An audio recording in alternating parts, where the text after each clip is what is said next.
Pablo Rodriguez, good morning. Good morning, Sean. Where does this investigation stand now? It's been completed. So l'UPAC has finished their investigation. They sent the report to what we call the procureurs, and it's pretty much over. They may ask some question back to l'UPAC, but it has nothing to do with me or my team. Is it over? Yeah. The inquiry is over. The inquiry is over, but it's now gone to prosecutors. Yeah, but in our case, nothing can go. It's been confirmed. Like it has nothing to do with me or my team, which is maybe news for a lot of people, but not for us because we knew that we didn't do anything wrong.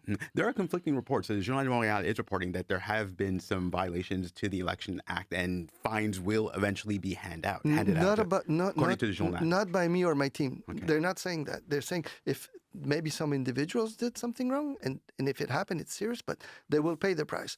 But regarding me and my team, zero. What have the last few months been like for you? Difficult. I mean, especially last December when all of this happened, every day waking up with some allegations, not proved, but allegations. And then at the end of the day, after a month, I resigned, not because I had to, but because of my family. My wife lost her biggest client on this, and she has nothing to do.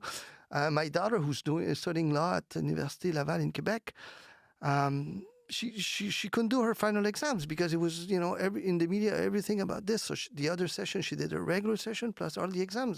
She did very good. I'm very proud of her. But it was tough for my family, so I decided to resign. And also because I became a distraction for the party, so I decided to move on, which ended my political career on the basis of pretty much nothing.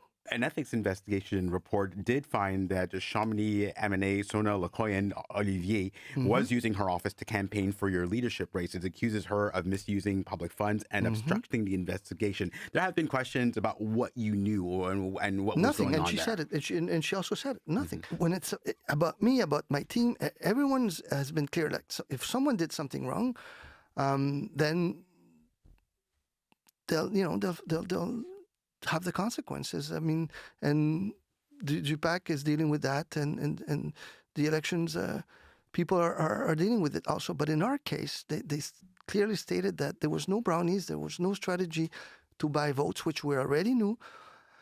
But it was, day after day coming really hard without anything being proved.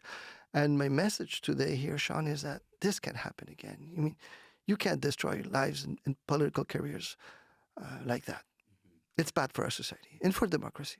What kind of conversations, if any, have you had with Liberal MNA Mauro Risky? In the last year, zero.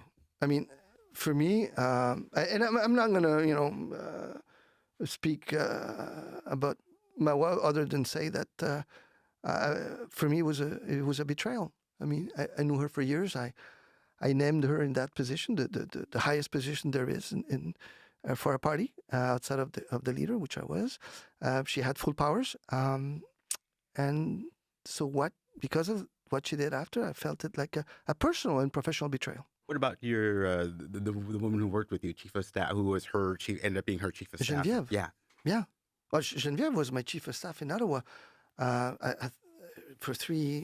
on three occasions. She was one of the best chief of staff. Everyone wanted to take her out from my office, and I was lucky enough to have her. She has my full trust. She had it before. She still has it today. She's someone that's very professional, very ethic. I don't know how you say that, but she has my full confidence.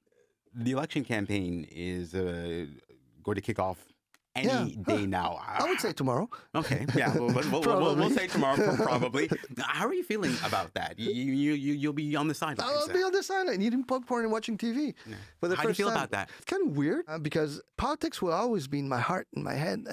My dad used to tell me, we as humans don't have any perfect tool to change the world, to improve society. The best tool that we have up to now is politics.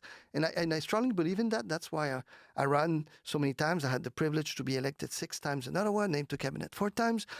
So it's still inside of me, but I'm not there.